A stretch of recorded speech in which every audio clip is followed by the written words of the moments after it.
If anyone has to take over for Captain Anderson, I'm glad it's you. I'm not sure about having non-humans on our ship, though. We're all on the same team here, Presley. With all due respect, sir, that's what they said about Nihilus. Look how that turned out.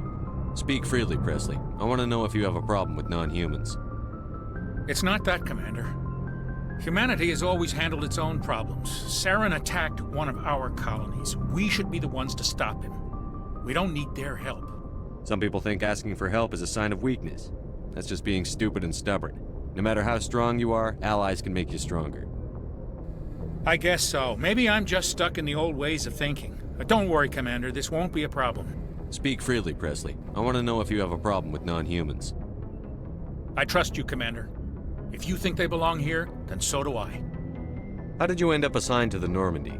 I signed up with the Alliance as a navigator right out of school, following in my grandfather's footsteps, I guess. My first posting was on the Agincourt. We were one of the first reinforcements to arrive at Elysium after the Blitz hit. Those raiders were no match for an Alliance frigate. Of course, the only reason the colony was still standing was because of you, Commander. I can't believe you held out as long as you did. How did you end up on the Normandy? I got my officer's commission after Elysium. Must have made an impression on the right people. Captain asked for me when he was picking his crew. Carry on, Presley. Yes, sir.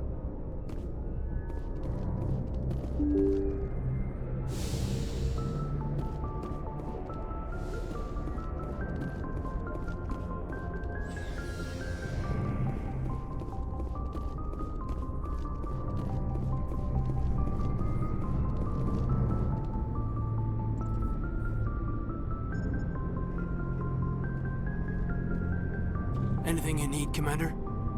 What's your opinion on the last mission? I don't see how we could have done things any better. At least not without getting to Eden Prime sooner.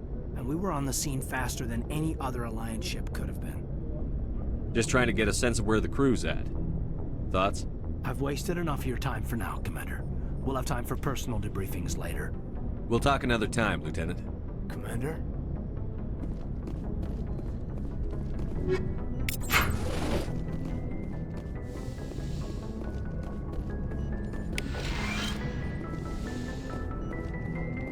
Yes, Commander? Is there something you need? How did you end up serving on an Alliance ship? I enlisted right out of med school. Earth always seemed boring to me. Too safe, too secure. I figured the colonies were teeming with exotic adventure. I wanted to travel the stars, tending the wounds of tough soldiers with piercing eyes and sensitive souls. Turns out military life isn't quite as romantic as I'd imagined. But humanity needs the Alliance if we want to keep expanding through the Traverse, and the Alliance always needs good doctors. So I stayed on to do my part. Ever think you made the wrong choice? Sometimes I think about opening a private practice back on Earth, or maybe taking a position at one of the new med centers out in the colonies. But there's something special about working on soldiers. If I left the Alliance now, I'd feel like I was abandoning them. How well do you know the Lieutenant? I'd never worked with him before this mission, but he has an impressive service record, over 12 special commendations. Tends to keep to himself, though. Maybe because of the headaches. It's not easy being an L2. What does that have to do with it? Well, most biotics now use the L3 implants. Lieutenant Alenko was wired with the old L2 configuration. Sometimes there are complications. What kind of complications? Severe mental disabilities, insanity, crippling physical pain. There's a long list of horrific side effects. Caden's lucky. He just gets migraines. I should go. Goodbye, Commander.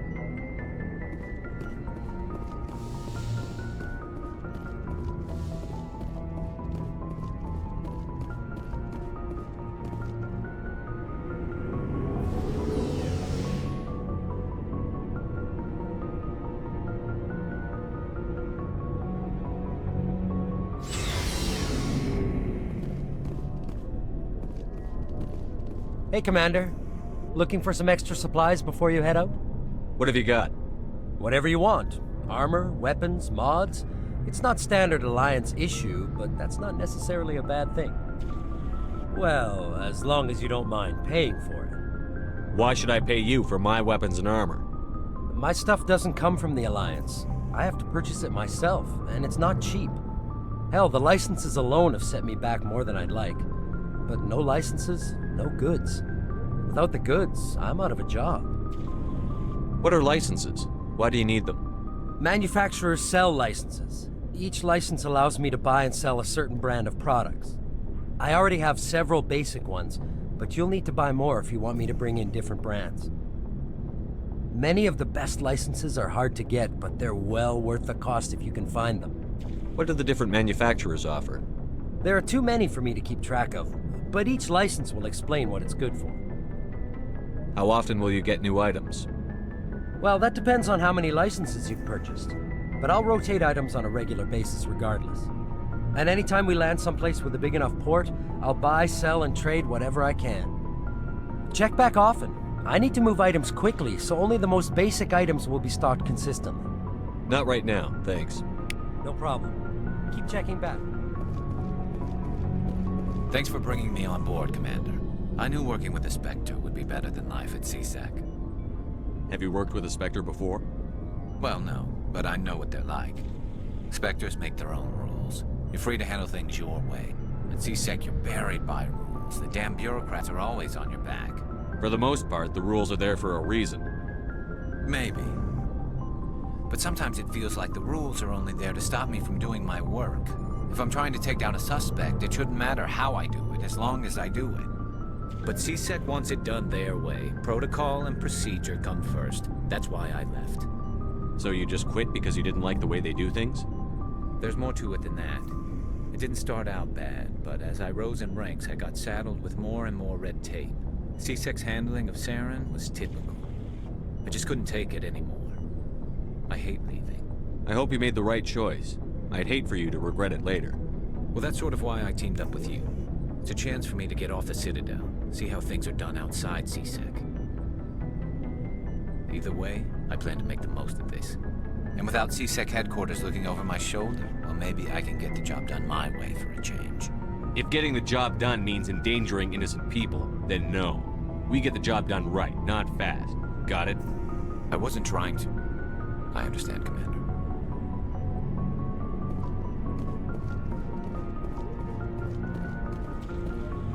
Commander? What's your opinion on the last mission? Kinda wish you'd got there sooner, Commander. No offense, I appreciate the rescue. I just wish... You wish we'd been able to save the rest of your unit? Yes, sir. If I had been more alert, we wouldn't have been cut down by an ambush. The Geth are perfect ambushers. They don't move, they don't make noise, they don't even breathe. Sir, they have flashlight heads. I'll make sure it doesn't happen again. Do you have a few minutes to talk one-on-one? I'm sorry, Commander. I need to get my duties squared away. I wouldn't mind talking more later, though. Dismissed, Chief. Sir.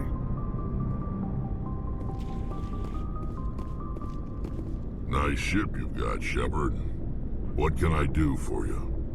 What's your story, Rex? There's no story. Go ask the Quarian if you want stories. You Krogan lived for centuries. Don't tell me you haven't had a few interesting adventures. Well, there was this one time the Turians almost wiped out our entire race. That was fun. I heard about that. You know, they almost did the same to us. It's not the same. It seems pretty much the same to me. So your people were infected with a genetic mutation? An infection that makes only a few in 1,000 children survive birth? And I suppose it's destroying your entire species? I suppose it isn't all the same. I don't expect you to understand, but don't compare humanity's fate with the Krogan. I was just making conversation. I wasn't trying to upset you. Your ignorance doesn't upset me, Shepard. As for the Krogan, I gave up on them long ago. The genophage infected us, but it's not what's killing us. Are your people really dying? We're sure not getting any stronger. We're too spread out. None of us are interested in staying in our own system. Lots of species have left their homes and prospered. But they go to colonize new worlds. We're not settlers. We're warriors. We want to fight. So we leave. Hire ourselves out. and most of us never go back. What can you tell me about the genophage? Ask the Solarians if you want details. They made it. All I know, it makes breeding nearly impossible. Thousands die in stillbirth, and most never get that far. Every Krogan is infected, every one. And no one's rushing to find a cure. Why don't the Krogan try to find a cure? When was the last time you saw a Krogan scientist? You ask a Krogan, would he rather find a cure for the genophage or fight for credits? He'll choose fighting every time. It's just who we are, Shepard. I can't change that. Nobody can. So long, Rex. Shepard.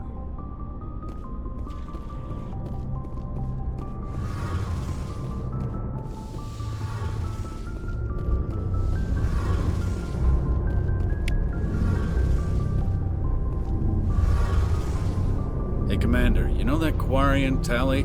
She's been spending all her time down here asking me about our engines. I'll tell her to leave you alone. What? No, she's amazing. I wish my guys were half as smart as she is. Give her a month on board and she'll know more about our engines than I do. She's got a real knack for technology, that one. I can see why you wanted her to come along. I figured she'd be a real asset to the team. You got an eye for Tally, Commander, but I'm guessing that's not why you came down here. Fill me in on the IES stealth systems. How does it work exactly? You can't hide a ship out in space. They emit too much heat and radiation. Too easy for sensors to pick them up, unless you find a way to capture those emissions. So our stealth systems trap the energy we give off in storage sinks built into the ship itself. No emissions to give away our location. Eventually the sinks have to be vented. More than a few hours silent running and they overheat. Cook us inside our own hull. There's no way for anyone to detect us? A visual scan can still pick us up. Anyone looking out a window can see us plain as day. But you have to be pretty close to get an actual visual out in space. Most vessels rely on scanners. As long as the stealth systems are engaged, they can't see us. Not unless we accelerate to FTL speeds. Why doesn't it work with faster than light travel? Cranking up to FTL blue shifts our emissions, pushes them into frequencies too high to capture in the sinks. As soon as we make the jump, it's like setting off a flare.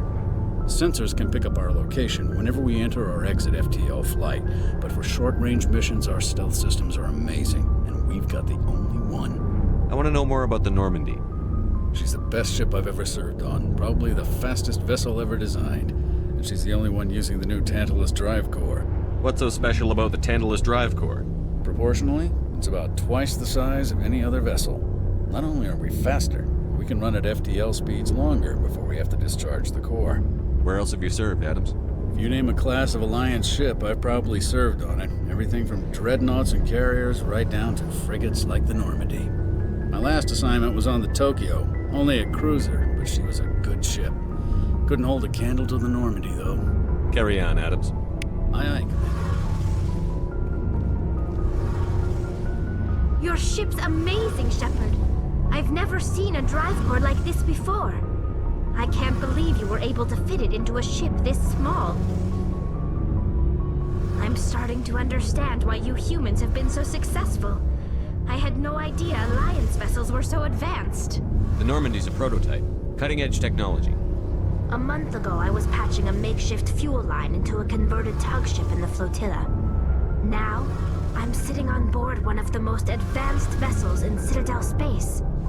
I have to thank you again for bringing me along. Traveling on a vessel like this is a dream come true for me. I had no idea you found ship technology so interesting. It comes with being a Quarian. The migrant fleet is the key to the survival of my people. Ships are our most valuable resource. But we don't have anything like this. We make do with cast-offs and second-hand equipment. We just try to keep them running for as long as we can. Some of the fleet's larger vessels date all the way back to our original flight from the Geth. I can't believe your fleet's still using ships that are 3 centuries old. They're constantly being repaired, modified, and refitted. They aren't pretty, but they work. Mostly. We've tried to make ourselves as independent as possible on the flotilla. Grow our own food, mine, and process our own fuel. But some things we just can't make on our own. A patch to maintain the hull integrity requires raw materials we just don't have. That's why our pilgrimages are so important. Tell me about your people. Our lives aren't easy. Resources are scarce, and we are constantly on the move. Everything we do must in some way contribute to the continuation of the migrant fleet. There are 17 million Quarians in the flotilla, and each of us relies on the others for survival. The bonds among my people are strong. Unfortunately, we have had to surrender many of the freedoms and civil liberties other species take for granted. What kind of freedoms? Well, it's illegal for parents to have more than one child. If our population grows too much, it would strain our resources to their breaking point. Of course, we also can't allow our numbers to become too few. If our population is in decline, the rule against single births is temporarily repealed. In extreme cases of population decline, incentives are even offered to encourage multiple births, though the Conclave hasn't had to take such measures in nearly a century. That's your government. The Conclave is our civilian branch of government. Each ship can elect a representative to serve on the Conclave and make decisions that affect the fleet as a whole. On matters that affect an individual ship, however, the captain has the final say. It's a tradition that dates back to the early days, when the fleet was governed by martial law. Fortunately, most captains nowadays are smart enough to have an elected council from their crew to give them advice and guidance. So the ultimate power rests with elected officials. In practice, the Conclave and the respective council for each ship tend to set the rules that govern our daily lives. But in theory, we are still under military jurisdiction. The 5 top-ranking military officials in the fleet serve on the Admiralty Board. These 5 have the power to overrule any decision by the Conclave in case of emergency. To do so requires unanimous agreement among the Admiralty, and they can only do this once. After that, the entire board must resign their posts. It's a safeguard that served us well. In nearly 3 centuries, the Admiralty Board has only overruled the Conclave 4 times. I want to know more about the Geth. I doubt I can tell you anything you don't already know. It's been almost 3 centuries since they drove my people into exile. All I know is the story of their origins, what they were when we created them, and how they turned on us. Interesting. The Geth were originally created to serve as an automated manual labor force. Initially, their intelligence was as limited as any VI. Over time, we made small modifications to their programming to allow them to perform more varied and complex tasks, bringing them closer and closer to true AI status. How come the Council didn't step in and stop you? This wasn't true AI research. We may have been skirting the bounds of the law, but we never did anything that was actually illegal. The changes were so insignificant, so gradual, that we were able to control them. Or so we thought. But one thing we underestimated was the power of the neural network. 1 million Geth thinking simultaneously created an inherently unstable matrix. So, the Geth share brain power? Many of the Geth's logic systems were designed to work in concert with other nearby Geth. Basically, the more of them you have in a group, the smarter they are. So there's some sort of group consciousness? No, nothing like that. They cannot share sensory data or information. Their programming cannot handle that much simultaneous input. Each Geth maintains an individual awareness and identity. The neural network only operates on a process-based level. It's basically the synthetic equivalent of a subconscious. But when they're in close proximity, they can coordinate low-level functional processes, freeing up more capacity for original or independent thought. That doesn't make any sense. I'm probably oversimplifying. The Geth are incredibly advanced and complex creations. All you need to know is that they get smarter when they gather in large numbers. As we built more and more Geth, their effective intelligence became more sophisticated, more abstract. One day, a Geth began to ask its Quarian overseer, questions about the nature of its existence. Am I alive? Why am I here? What is my purpose? As you can imagine, this caused a near panic among my people. I don't see what's so bad about those questions. The Geth were created to engage in mundane, repetitive, or dangerous manual labor. That's fine for machines, but it won't satisfy a sentient being for long. The Geth were showing signs of rudimentary self-awareness and independent thought. If the Geth were intelligent, then we were essentially using them as slaves. It was inevitable the newly sentient Geth would rebel against their situation. We knew they would rise up against us, so we acted first. A general order went out across all Quarian-controlled systems to permanently deactivate all Geth. The Geth responded to this order violently. You can't blame them for fighting for their survival. We had no other choice. The Geth were already on the verge of revolution. By acting quickly, we had a chance to end the war before it began. The hope was that most of the Geth would still be little more than machines, incapable of organized resistance. But they had progressed much further than anyone anticipated. The war was long and bloody. Millions upon millions of Quarians died at their hands. In the end, we were forced to flee our own homeworld. We feared the Geth would pursue us, but they never came beyond the Veil. Now we drift through space, exile searching for a way to reclaim what was once ours. It's hard to feel sorry for you. Your ancestors tried to wipe out another species. We made a mistake when we created the Geth in the first place, but we did not make a mistake when we went to war against them. If we had not acted, they would have wiped us out. They're a synthetic life form. They have no use for organics. None. Why do you think they cut themselves off from the rest of the galaxy? Why do you think they've killed every organic being who's ever tried to contact them? They didn't kill Saren. What does that tell you? The Geth are not innocent victims in all this. They're the enemy. They want to destroy us. Not just the Quarians. All organic life. That's why they've joined up with Saren. And that's why we have to stop him. I want to know more about the pilgrimage. When my people reach maturity, we leave our birth ships and seek acceptance with a new crew. It's necessary to maintain genetic diversity among the fleet. But no ship wants to accept someone who will be a burden on them. So, to prove our worth, we embark on a pilgrimage. We set out alone, leaving the flotilla and our families behind us.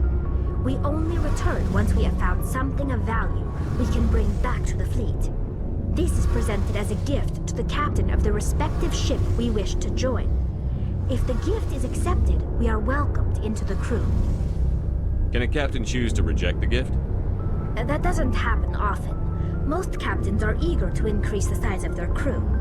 It increases their own standing in our society.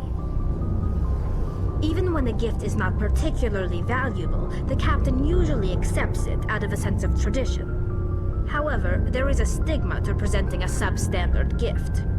It's not the best way to make a good impression on a new community. Most pilgrims don't return until they find something worthwhile. I can't believe they just send you off alone. It's not like they just cast us out. Before we leave, we are given lessons in how to survive outside the flotilla, and given gifts to help us on our journey. We also receive implants to fight off sickness and disease. Generations of living in an isolated and highly controlled environment have left our immune systems weaker than most. By the time we leave the fleet, we are well equipped for the pilgrimage. This is a rite of passage for all Quarians. If it were dangerous, our numbers would suffer.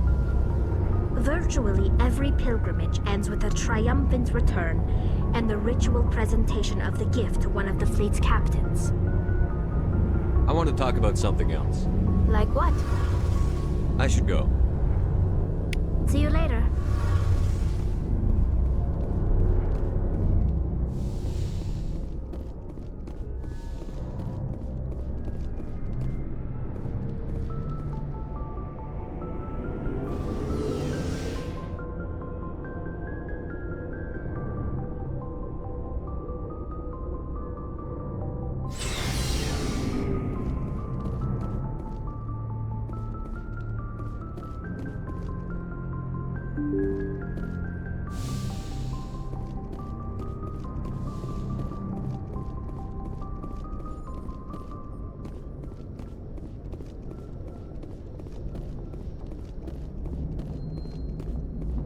Commander, something you need? How's the Normandy performing? Is she everything they said she'd be? She's the best ship in the fleet, if you've got a pilot who knows how to handle her. Balance isn't what you'd expect. Takes a while to get used to that oversized drive core we got stuffed in the back, and her power can sneak up on you if you're not careful. The Normandy's probably too much ship for your average Alliance pilot, Commander. Lucky for you, I'm anything but average. I like to know my crew. Mind if I ask you a few questions? I can see where this is going. You did a background check on me, didn't you? Well, I'll tell you the same thing I told the captain. You want me as your pilot. I'm not good. I'm not even great. I am the best damn helmsman in the Alliance fleet. Top of my class in flight school, I earned that. All those commendations in my file, I earned every single one. Those weren't given to me as charity for my disease. I'm sorry, Joker. I didn't even know you were sick. You mean you didn't know? Oh, crap. Okay, I've got Vrolik syndrome, brittle bone disease. The bones in my legs never develop properly. They're basically hollow, too much force and they'll shatter.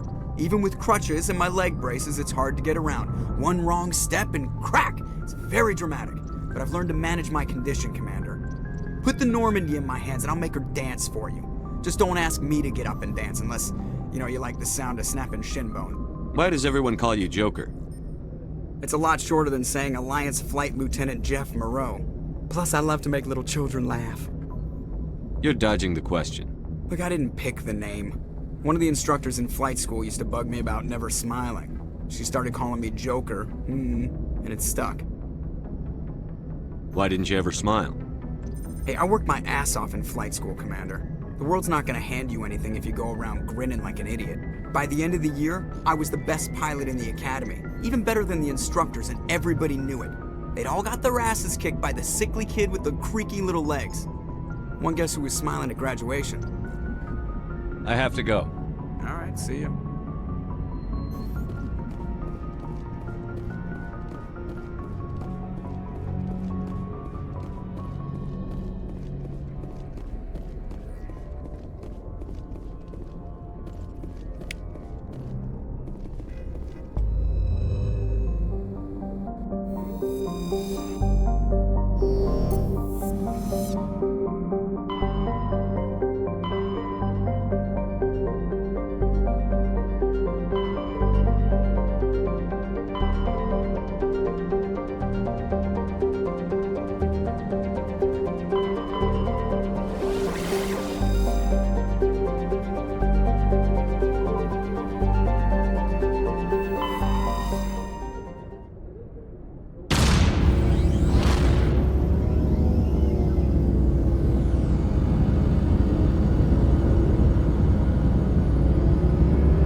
Commander, I'm picking up some strange readings.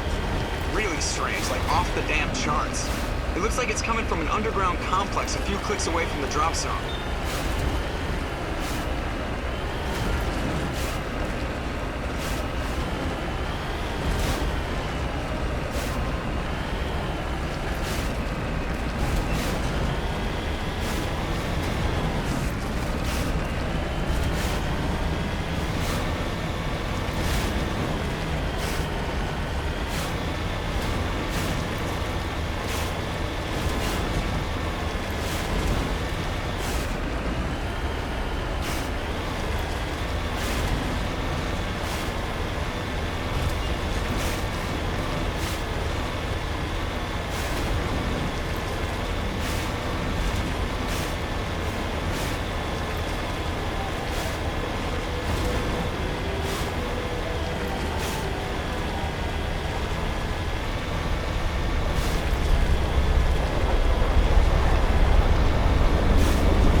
should sneak around and pull its tail.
Muzzle up!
Can you hear me out there? I'm trapped. I need help. Are you okay? What happened to you? Listen, this thing I'm in is a Prothean security device. I cannot move, so I need you to get me out of it, all right? Your mother is working with Saren. Whose side are you on? What? I am not on anybody's side. I may be Benezia's daughter, but I'm nothing like her. I have not spoken to her in years. Please, just get me out of here. How'd you end up in there? I was exploring the ruins when the Geth showed up, so I hid in here. Can you believe that? Geth beyond the veil! I activated the tower's defenses. I knew the barrier curtains would keep them out. When I turned it on, I must have hit something I wasn't supposed to. I was trapped in here. You must get me out, please! We'll find some way to help you. There is a control in here that should deactivate this thing. You'll have to find some way past the barrier curtain. That's the tricky part. The defenses cannot be shut off from the outside. I don't know how you'll get in here. Be careful. There is a Krogan with the Geth. They have been trying different ways to get past the barrier.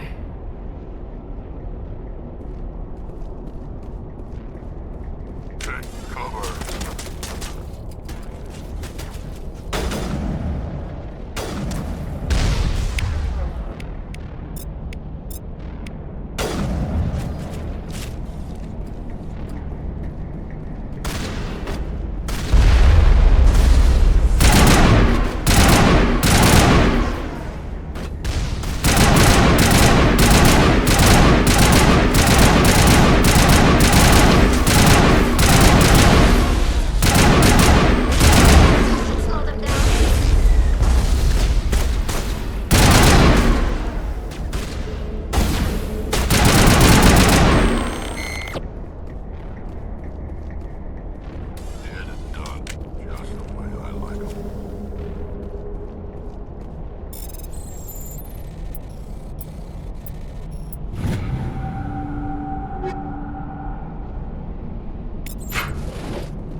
How did you get in here?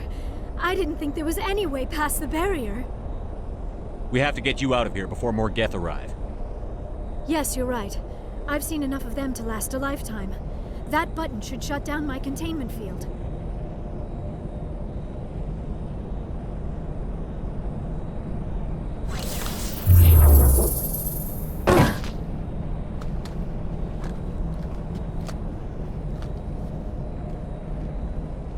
Any idea how we get out of this place? There is an elevator back in the center of the tower. At least I think it's an elevator. It should take us out of here. Come on! I still cannot believe all this. Why would the Geth come after me? Do you think Benezia's involved? Seren's looking for the conduit. You're a Prothean expert. He probably wants you to help him find it. The conduit? But I don't know. What the hell was that? These ruins are not stable. That mining laser must have triggered a seismic event. We have to hurry. The whole place is caving in. Joker, get the Normandy airborne and lock in on my signal. On the double, mister. Aye, Commander. Secure and away. ETA 8 minutes. He needs to move faster. If I die in here, I'll kill him.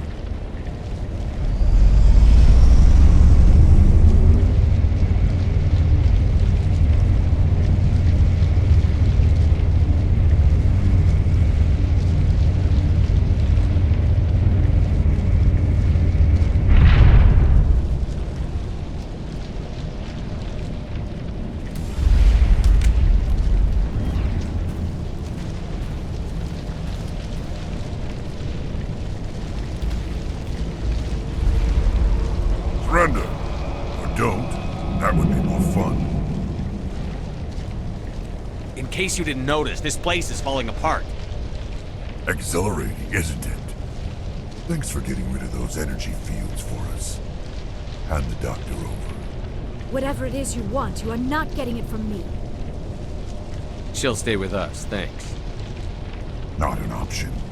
Saren wants her, and he always gets what he wants. Kill them. Spare the Asari if you can. If not, doesn't matter.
Too close, Commander. 10 more seconds we would have been swimming in molten sulfur.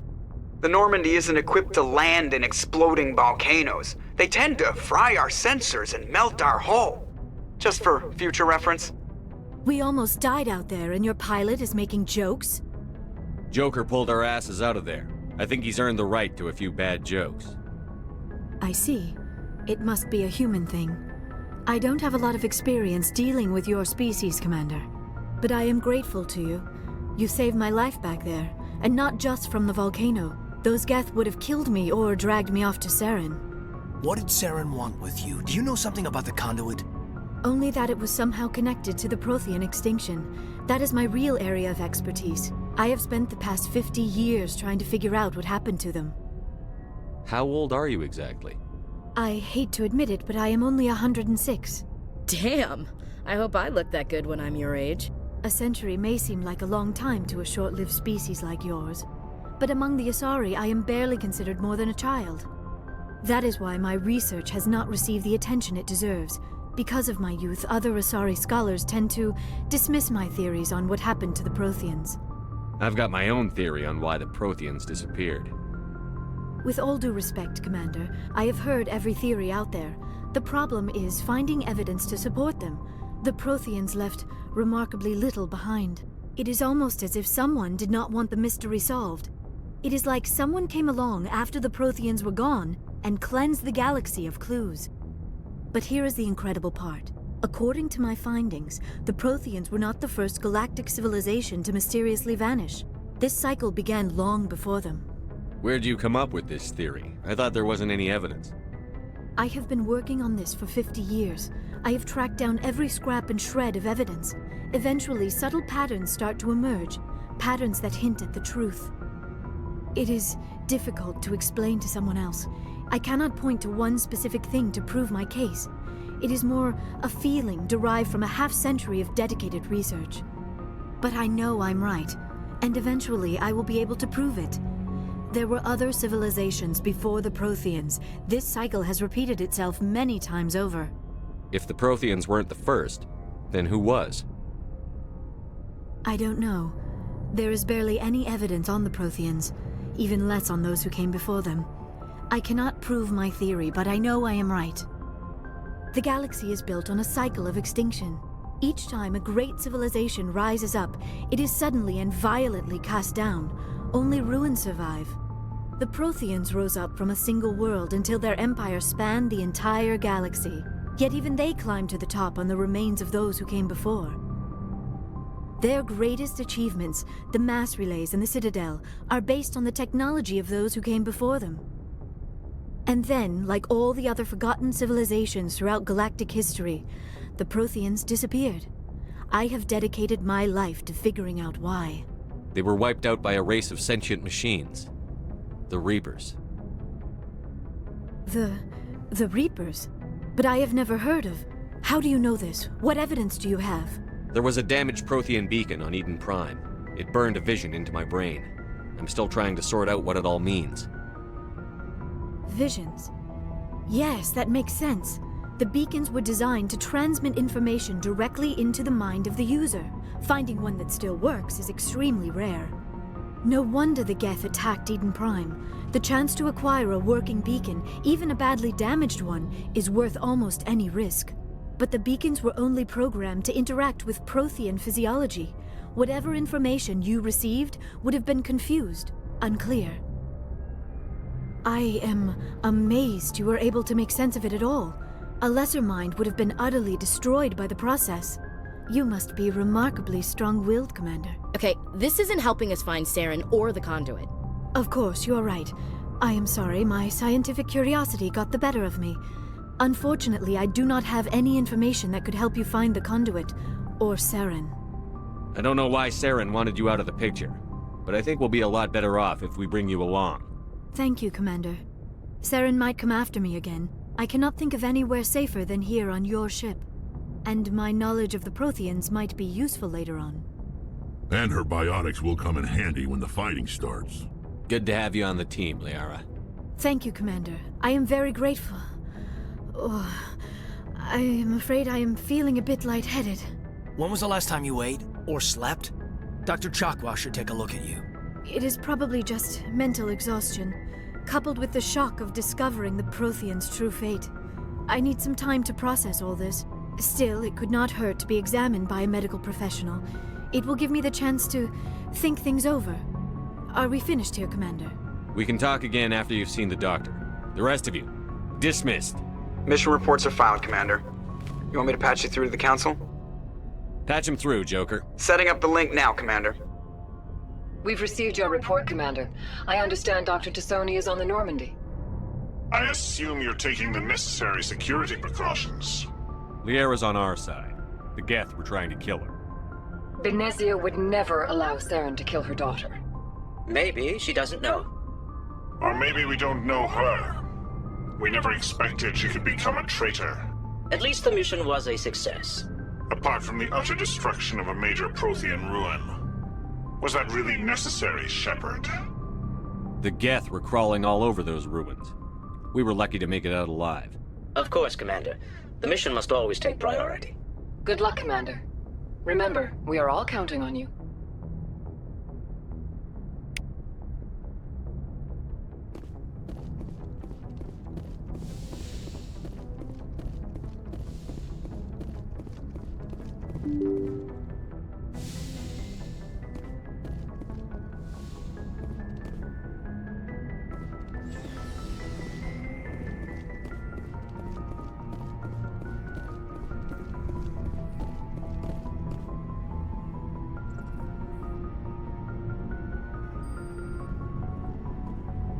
Anything you need, Commander? Just trying to get a sense of where the crew's at. Thoughts? Is this an official evaluation, Commander? Or off the record? Alenko, when it's just you and me, you can consider it off the record. That's a generous attitude. Okay. I think there's something wrong with all this. This Saren is looking for records on some kind of galactic extinction, but we can't get backup from the Council? Sorry, Commander. There's writing on the wall here, but someone isn't reading it. The Council doesn't want to believe anything's wrong. I'd call it human nature, but... I hear you. It just seems like a group that's been around as long as the Council should see this coming. Sorry if I got too informal. Protocol wasn't a big focus back in Bot. Tell me about it. Biotic acclimation and temperance didn't last past the airlock. To the kids they hauled in, it was brain camp. Sorry, hauled in is unkind. We were encouraged to commit to an evaluation of our abilities so an understanding of biotics could be compiled. There are worse results of accidental exposure to element 0 in the womb. Beats the brain tumors some kids grew up with. Is there some question about how you were exposed?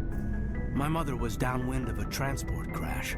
It was before there were human biotics, a little after the discovery of the Martian ruins. It only gets iffy around 63 when Kinetics was running out of first-gen subjects. Until then, they'd relied on accidentals. A bunch of guys in suits show up at your door after school, and next thing you know, you're out on Jump Zero. Jump Zero is Gagarin Station, right? What's it like? Yeah, that's the official name. Biggest and farthest facility we had for decades. Right on the termination shock, the outer edge of the solar system. It's where they did all the Goose Chase FTL research before we caught on to using mass effect fields. It was a sterile research platform when I was there. You know of any intentional exposures for certain? No one knows. Doesn't mean they didn't happen. As big as the exposures were, it was hard to track down accidentals. It was different then. No one knew the potential, so there wasn't a lot of regulation. Anything Kinetics did was gold. I'm not saying they intentionally detonated drives over our outposts, but in retrospect, they were damn quick on the scene. There were other kids in the same boat, right? At least you weren't alone out there. That's true. We did have a little circle that'd get together every night before lights out. We didn't have much to do, though. It was a research platform then, and Kinetics kept Jump Zero off the extranet to prevent leaks. Then you must have had plenty of time to get to know each other. Yeah. We'd sit around and bull every night after dinner, play cards or network games. There was this girl named Rana, who had a little circle grow up around her. She was from Turkey. Her family was very rich. But she was smart and charming as hell. Beautiful. But not stuck up about it. I think you'd have liked her. Sounds like she was special to you. She was. Maybe she felt the same. But Things never felt together. Training, you know. Jump Zero's a long way from home. What was it like? The grand gateway to humanity looks a lot better in the vids. But that's my own baggage, Commander. No bearing on this. Alenko, there's no regulation that says you can't be friends with your commander. I appreciate that, Commander. I just don't want you to think that I'm a whiner. Besides, I've got my past squared away.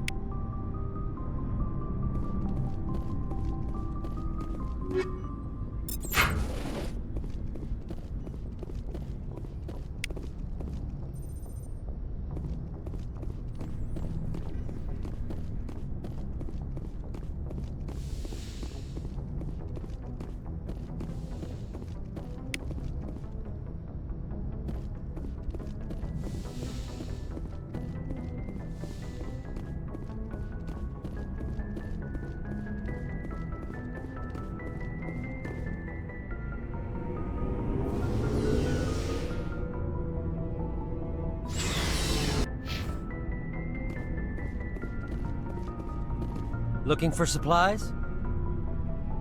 Let's see what you've got. You bet, Commander. Commander, how are you?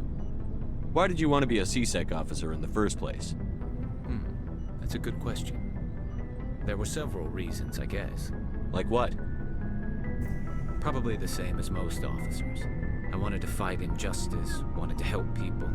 I guess my father had something to do with it too. He was CSEC, one of the best. I grew up hearing about his accomplishments or seeing his picture on the vids after a big arrest.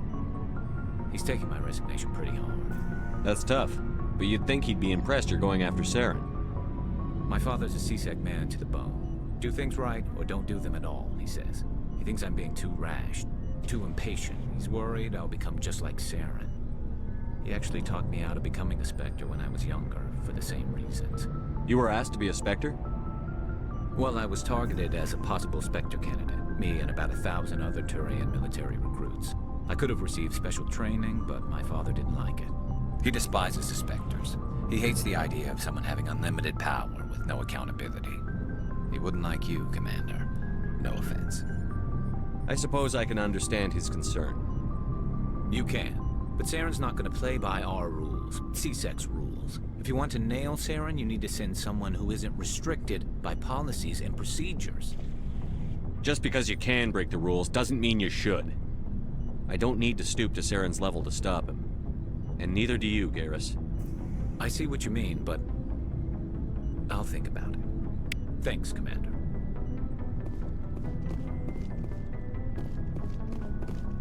Commander, you have a minute to talk? I keep an open door policy. If you have any concerns, lay them on me. All right. I know things are different aboard the Normandy, but I'm concerned about the aliens, Vicarian and Rex. With all due respect, Commander, should they have full access to the ship? They may not serve the Alliance, Chief, but they're allies. At least as far as Saren goes. This is the most advanced ship in the Alliance Navy. I don't think we should give them free rein to poke around the vital systems. Engines, sensors, weapons. You don't trust the Alliance's allies? I'm not sure I'd call the Council races allies. We, humanity, have to learn to rely on ourselves. Standing up for ourselves doesn't mean standing alone. I don't think we should turn down allies. I just think we shouldn't bet everything on them staying allies. As noble as the Council members seem now, if their backs are against the wall, they'll abandon us. You've got a pessimistic view of the universe, Williams. A pessimist is what an optimist calls a realist. Look, if you're fighting a bear and the only way for you to survive is to sick your dog on it and run, you'll do it. As much as you love your dog, it isn't human. It's not racism, not really. Members of their species will always be more important to them than humans are. These seem like deeply held beliefs, Williams. What made you think this way?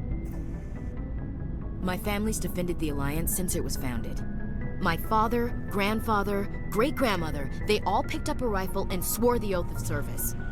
I guess we just tend to think of Earth's interests as our own. It doesn't sound like you've worked with aliens before. No, sir. Mainly I've been groundside, part of the surface garrison forces. I did get a rotation on a space station for training. Every Marine a rifleman, every rifleman ZG certified. That's odd.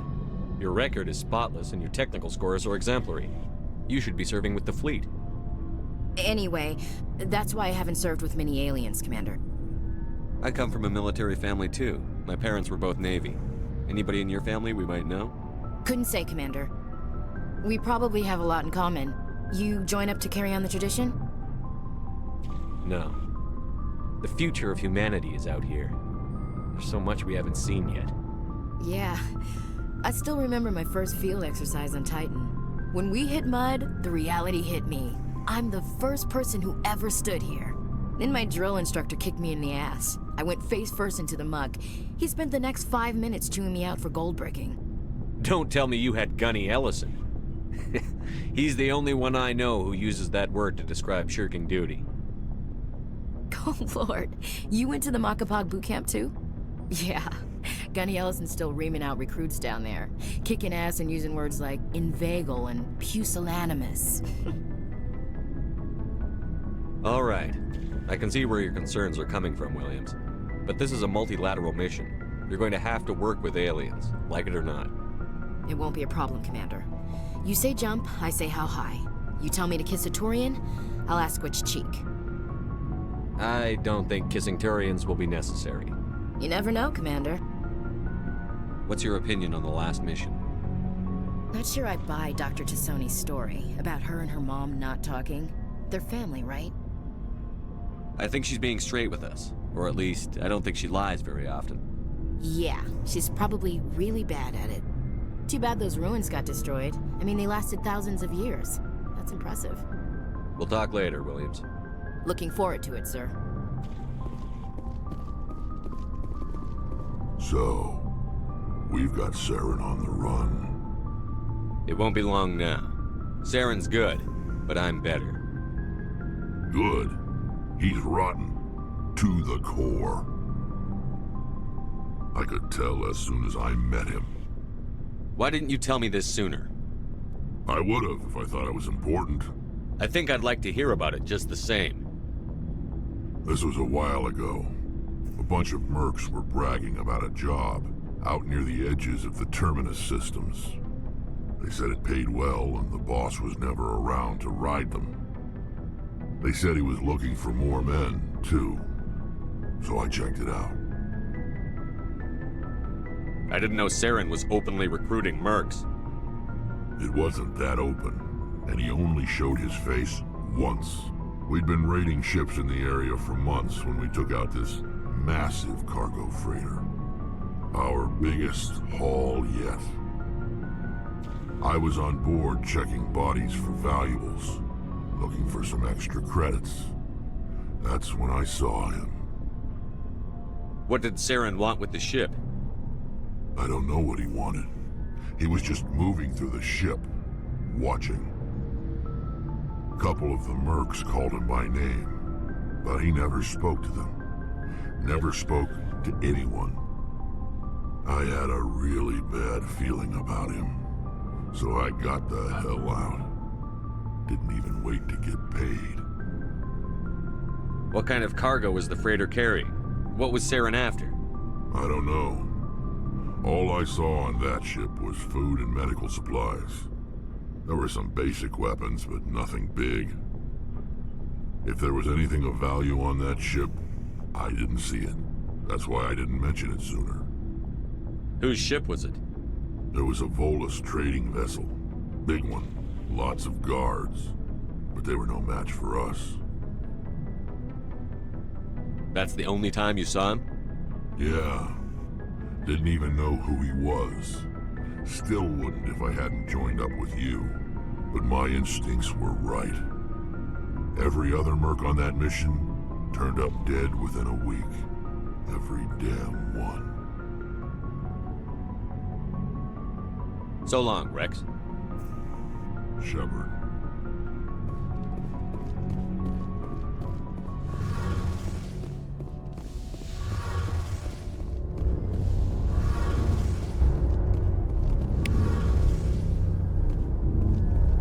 Oh, hello, Shepard. Are you okay? Your ship is amazing, and your crew's been really great to me, especially your chief engineer. But I just sort of feel out of place. The Normandy runs so smooth it feels like we're not even moving, and the engines are so quiet. How do you sleep at night? The silence wakes you up?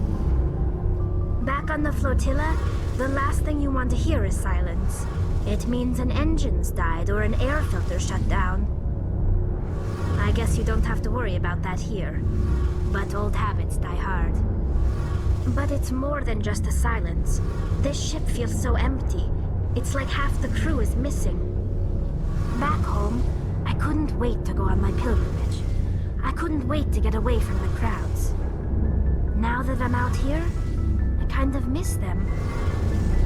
Sometimes we don't appreciate what we have until it's gone. That's true. I'm starting to wonder if that's what the pilgrimage is really about. It's given me a whole new perspective on my people and our culture. You know, there's always a few who go on their pilgrimages and never return. I always assumed something bad happened to them. But maybe they just wanted a different life.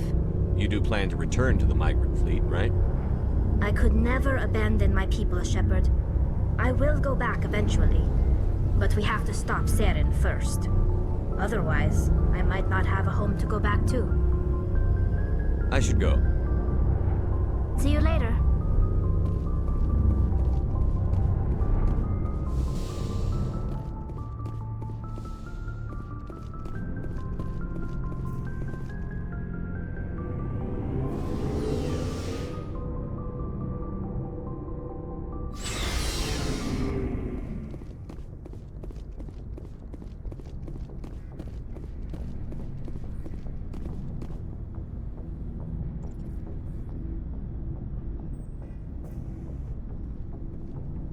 Anything you need, Commander?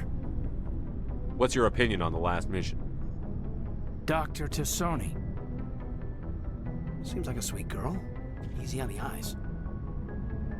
I mean, if you like the bookish sort.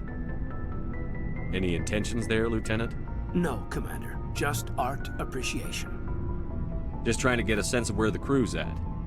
Thoughts? I've wasted enough of your time for now, Commander. We'll have time for personal debriefings later. We'll talk another time, Lieutenant. Commander?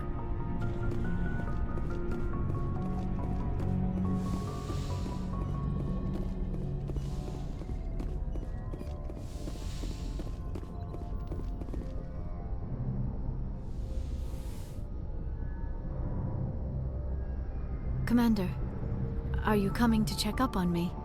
You look much better. How are you feeling? Dr. Chakwas assures me I am going to be fine. I was impressed with her knowledge of Asari physiology. You're in good hands. Dr. Chakwas knows what she's doing. I never properly thanked you for saving me from the Geth, Commander. If you hadn't shown up... I'm just glad we got there in time. So am I. I know you took a chance bringing me aboard this ship. I have seen the way your crew looks at me. They do not trust me. But I am not like Benezia. I will do whatever I can to help you stop Saren. I promise. Don't worry, Liara. I trust you. I know you won't let me down. It means a lot to hear you say that, Commander. Thank you.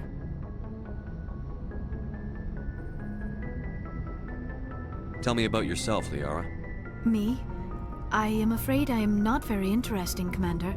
I spend most of my time on remote digs, unearthing mundane items buried in long-forgotten Prothean ruins. Sounds dangerous. And lonely. Sometimes I would run afoul of indigenous life forms or stumble across a small band of mercenaries or privateers, but I was always careful. Until the Geth followed me to Artemis Tau, I never found myself in any situation my biotics could not handle. As for the solitude, well, that is one aspect that most appealed to me. Sometimes I just need to get away from other people. You don't like other people? I suppose it comes from being a matriarch's daughter. People expected me to follow in Benezia's footsteps. They wanted me to become a leader of our people.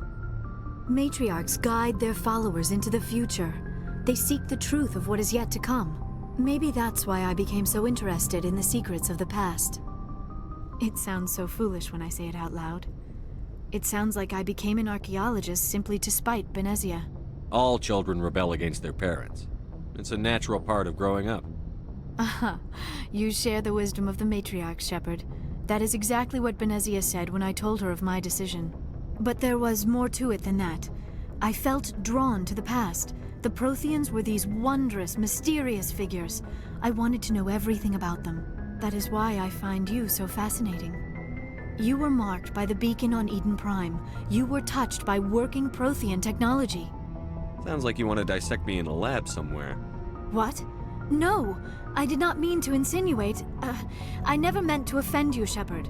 I only meant that you would be an interesting specimen for an in-depth study. No, that's even worse.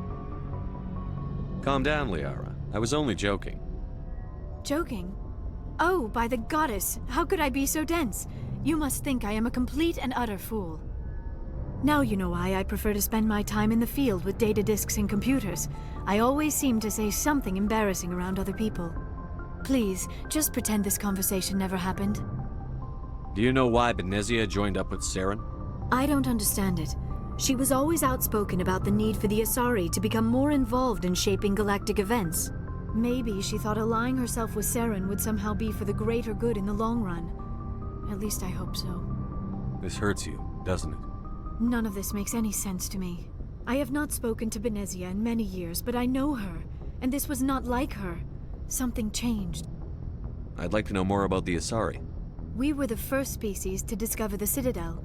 We were instrumental in forming the Council, and we always strive to be the voice of peaceful cooperation in galactic disputes. My people believe we are all part of a single galactic community. Each species contributes something to the greater whole. Although we seek to understand other species, it seems few of them seek to understand us. The galaxy is filled with rumors and misinformation about my people. Like what? Most of the inaccuracies are centered around our mating rituals. My species is monogendered. Male and female have no real meaning for us. We still require a partner to reproduce. This second parent, however, may be of any species and any gender. I don't understand. Your species can mate with anyone? Mating is not quite the proper term, not as you understand it. Physical contact may or may not be involved, but it is not an essential element of the union. The true connection is mental. Our physiology allows us to meld with other beings. We can touch the very depths of their minds. We explore the genetic memory of their species. We share the most basic elements of their individual and racial identities. We then pass these traits on to our daughters. It is how we learn to grow as a species and how we develop a greater understanding of other races. What happens to your partner after the union? Every relationship is different. Some unions are a single encounter with both parents parting ways afterwards. Others can be more long-term. Sometimes an Asari and her partner will stay together for many decades. Do you know who Matriarch Benezia chose as her partner? She rarely spoke of her partner. Though I know my father, if you want to use that term, was another Asari. I thought you always needed another species to serve as one of the parents. Think about it, Shepard. If we were not able to mate with our own species, we would have died out long before we ever mastered spaceflight and left our homeworld. Union with our own kind is no longer common, not for the purposes of reproduction. Most Asari believe it weakens our species. Asari daughters inherit racial traits from the father species. If both parents are Asari, then nothing has been gained, or so conventional wisdom would hold. I am what is sometimes called a pureblood. Though no Asari would ever be cruel enough to say the word to my face, it is a great insult among my people.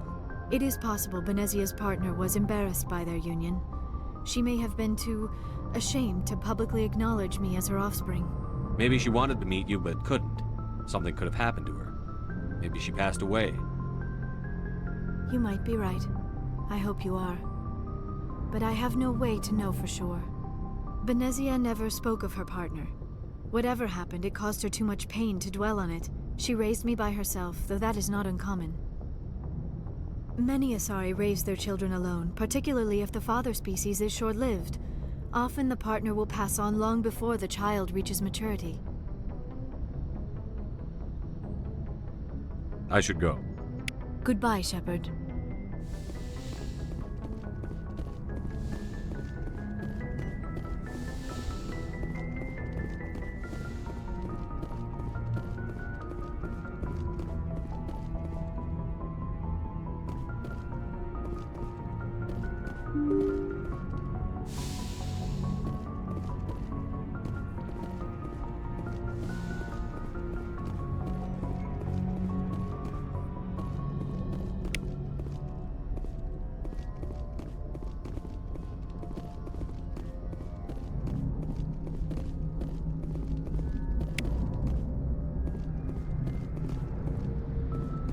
I prefer gold to silver, you know, for my medal.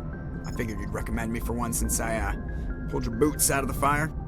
If we present you with a medal, you'll end up sitting on stage listening to politicians make speeches for a couple of hours. Fun. That's a good point. They'd probably make me shave, too. I spent the last 7 weeks working on this baby. No medal's worth that.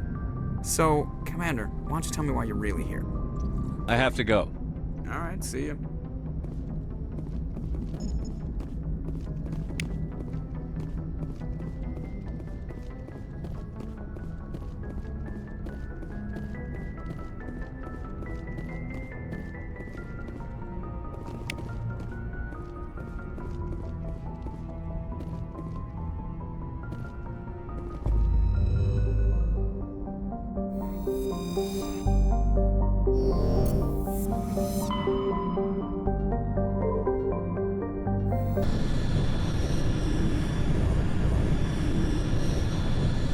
Message coming in.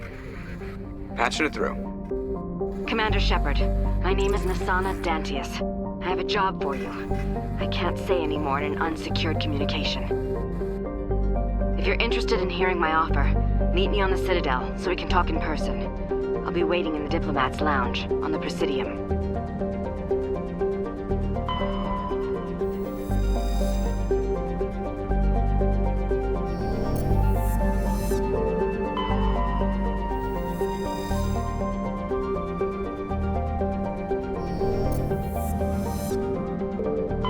Commander, I'm picking up a signal from the planet's surface.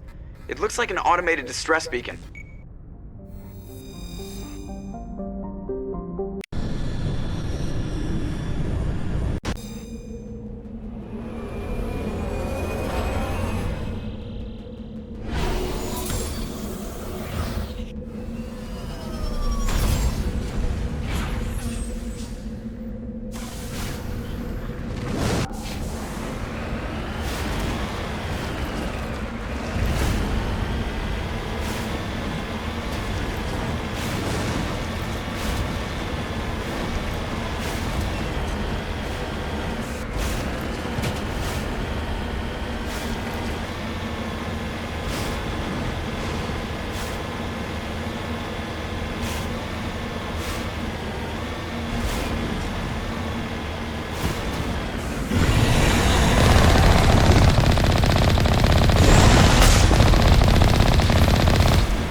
It appears they were lured here by the distress beacon.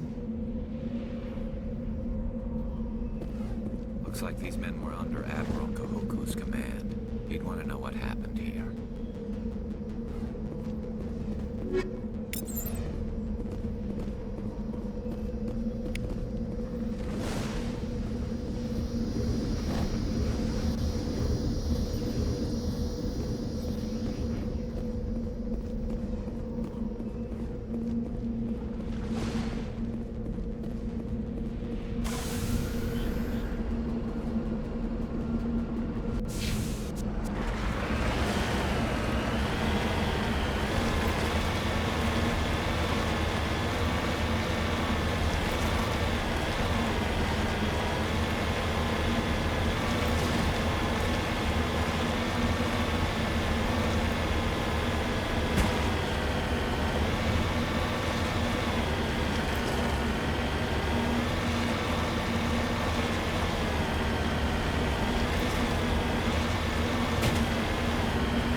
Intruders! Kill the hostage! We should make haste if we are to save him.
See how it is? You write letters and everyone ignores you. Force is the only thing people appreciate.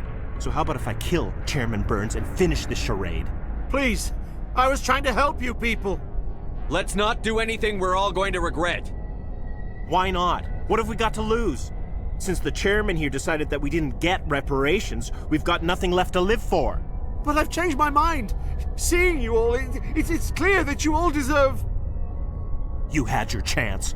Some L2s are nearly crippled from side effects of the implants, but you voted against reparations. Think about this. Burns is the one man who can help you. Yes, if you release me, I can take another look at the reparations request. What, we're supposed to trust you? Sure, you promise us freedom and say everything will be fine, but as soon as we surrender, you'll double-cross us. I'm not promising to let you go. All I'm saying is that Burns will take another look. Right, Burns? Absolutely. I had no idea that the L2 biotics were this desperate. If I'd known, the reparations will come. For whatever it's worth, I promise that.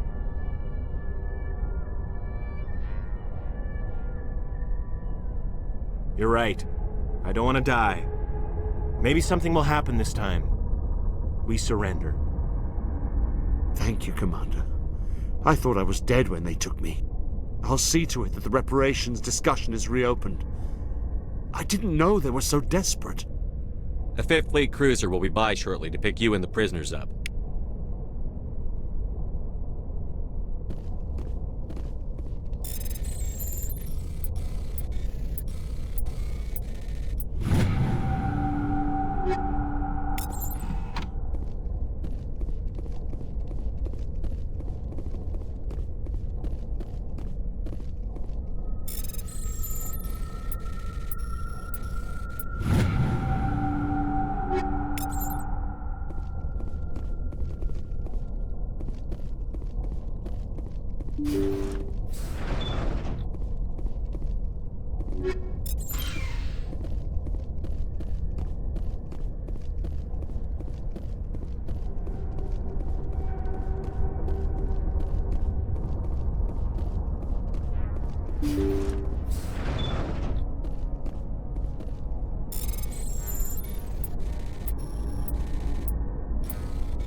Message coming in.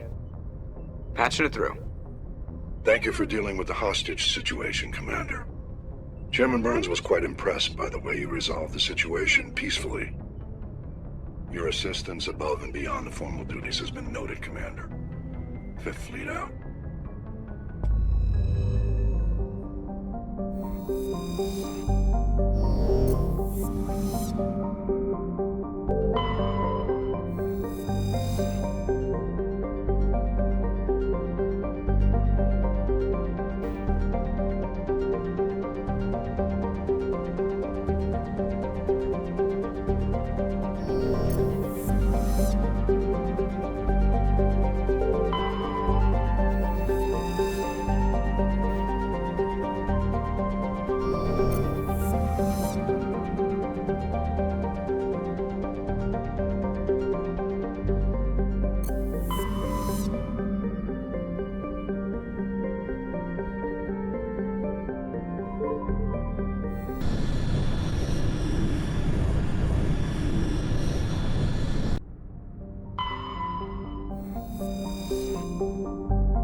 Guess nobody's home. Someone must have shut down all systems, except basic life support.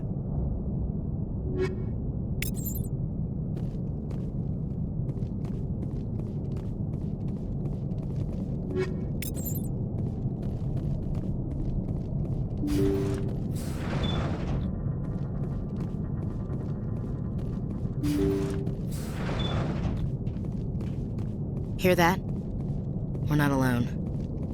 Somebody set that trap. This whole place could be wired.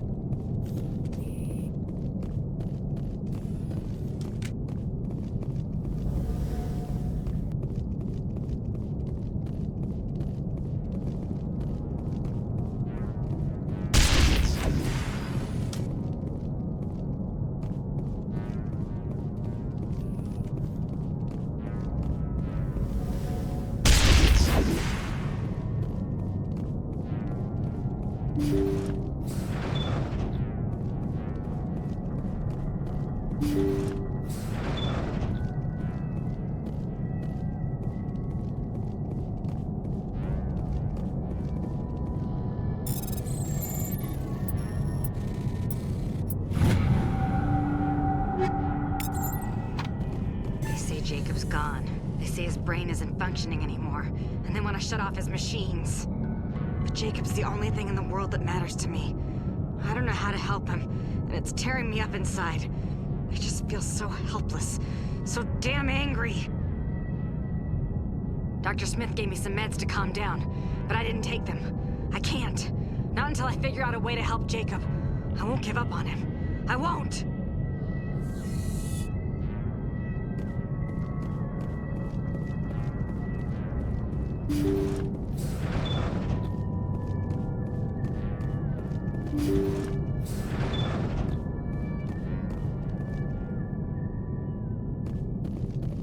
Jacob is showing no signs of brain activity. There's nothing more we can do for him. He wouldn't want to be kept alive by machines, so we're going to disconnect the life support. Dr. Smith is worried about Julia's reaction, though. She can't seem to let Jacob go. The stress is making her implants flare up, causing intense migraines. It'll probably be easier for everyone if we don't tell her until after we shut the life support down. Give her a chance to... Julia, what are you doing here? Why are you...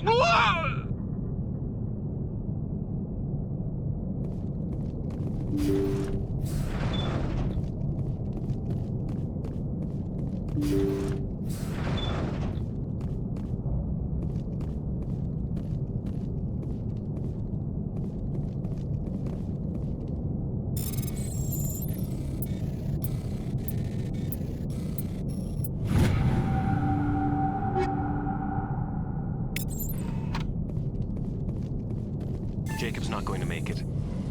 His brain was deprived of oxygen for too long. There's nothing any of us can do for him now except let him die with dignity. Is what he would want. I'm more worried about Julia now. She's showing signs of severe depression. I gave her some meds that should help, but I better warn the captain.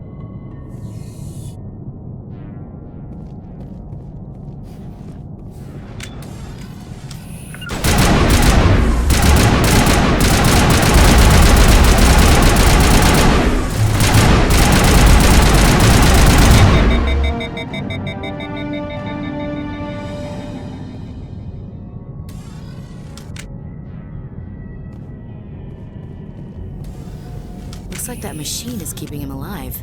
No brain activity. He's dead. This body is nothing but an empty shell. Maybe we should shut the machine down. It's the merciful thing to do. Your call, Commander. But maybe we should wait until we know more about what's going on before we do anything. You did the right thing, Commander.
Message coming in.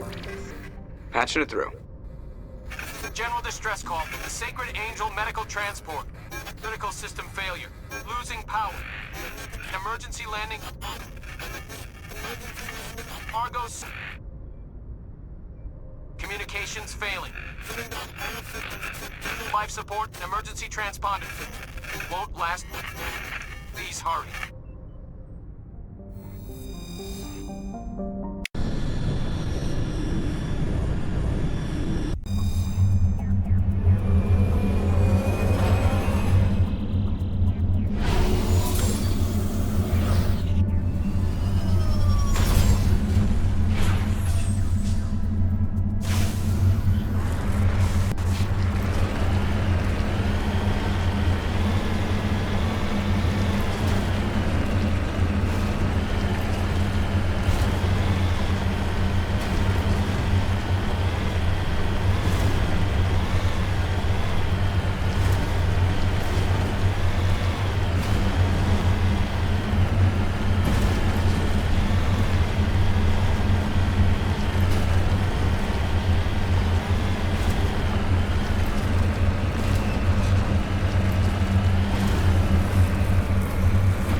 There is the wreckage.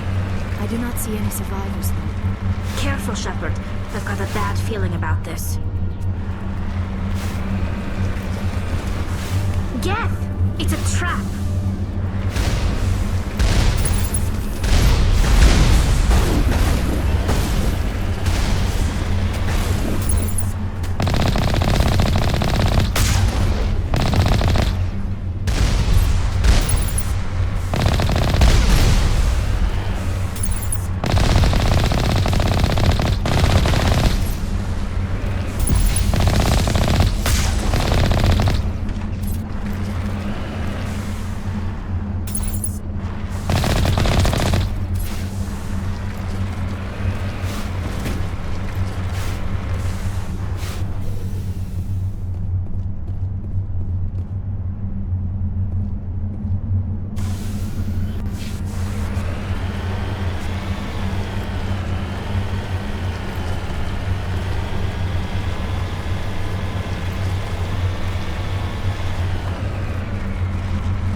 Incoming signal from 5th Fleet HQ on the Citadel.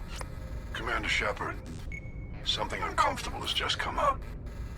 In the First Contact War, we fired a lot of espionage probes into Turian space. We just received a mission-complete burst from one of them.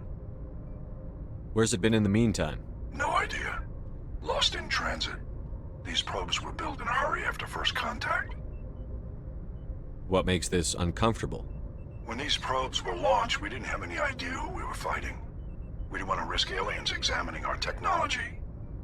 The probe has a demo nuke built in. A 20-kiloton tactical fusion warhead.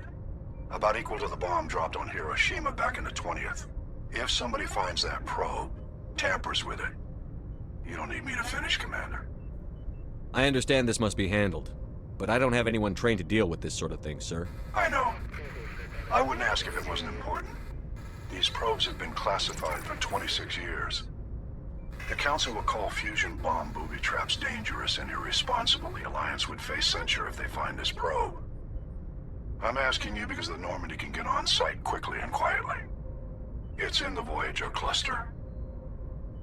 It's in the Voyager cluster? That's the opposite side of the Alliance from Turian space. How did it get there? I don't know. It's possible someone recovered it safely and brought it there. It's also possible it got very badly lost. It could have been wandering the relay network since the war. We'll get on it immediately, Admiral. And we'll be discreet. I appreciate that, Commander. Good luck. 5th Fleet out.